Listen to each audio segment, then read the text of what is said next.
রামনবমী উপলক্ষে রবিবার শোভাযাত্রা আয়োজিত হলো মালদায়। এদিন মালদায় রামনবমী উদযাপন কমিটির উদ্যোগে পল্লীশ্রী মাঠে শ্রীরামের পুজো করা হয়। এরপরেই পল্লীশ্রী ময়দান থেকে এই শোভাযাত্রা শুরু হয়ে রামকৃষ্ণ মিশনের সামনে এসে শেষ হয়।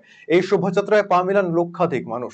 ভগবান রাম এবং বজরংবলীর বিশাল কাটআউট, ঢাক, গেরুয়া পতাকা নিয়ে মিছিলে হাঁটে অগণিত মানুষজন। যদিও এদিন মিছিলে ধারালো অস্ত্র নিয়ে বহু জনকে অংশ নিতে দেখা যায়। শহরের রামনবমী উদযাপন সমিতির পক্ষ থেকে যে শোভাযাত্রা বেরিয়েছে, সারা রাজপথ ধরে এই সড়ক পরিক্রমা করছে। যে সংখ্যা আমরা কয়েক হাজার ধরেছিলাম, সেই সংখ্যা আস্তে ধীরে ধীরে লক্ষ্যতে পৌঁছাচ্ছে।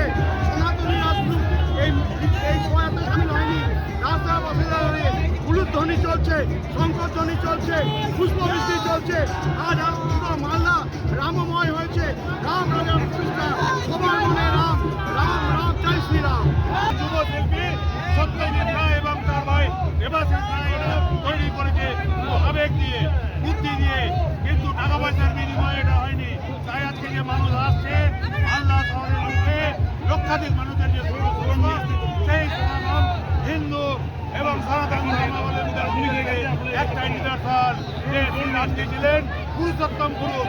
তার আদর্শকে আমরা মেনে নিয়ে ভারতবর্ষের বুকে, অখণ্ড ভারতবর্ষের বুকে, জম্মু দ্বীপে আমরা রাম রাজত্ব প্রতিষ্ঠা করতে চলেছি। আগাম সূচনা আজকে হয়ে গেল। রায়গঞ্জবাসীদের জন্য সুখবর, যারা দীর্ঘদিন ধরে পেটের সমস্যায় ভুগছেন তাদের জন্য রায়গঞ্জ দিশারিতে আসছেন ব্যাঙ্গালোরের প্রখ্যাত গ্যাস্ট্রোএন্টারোলজিস্ট ডাক্তার ইরশাদ আলী, এইচএমডি, ডিএনপি। এখন থেকে প্রতি মাসে নির্দিষ্ট দিনে ডাক্তারবাবুকে দেখাতে আজই যোগাযোগ করুন দিশারি হেলথ কেয়ার, উকিলপাড়া, রায়গঞ্জ শাখায়। যোগাযোগ করুন 7477785509 এই নম্বরে এবং 7477785512 এই নম্বরে।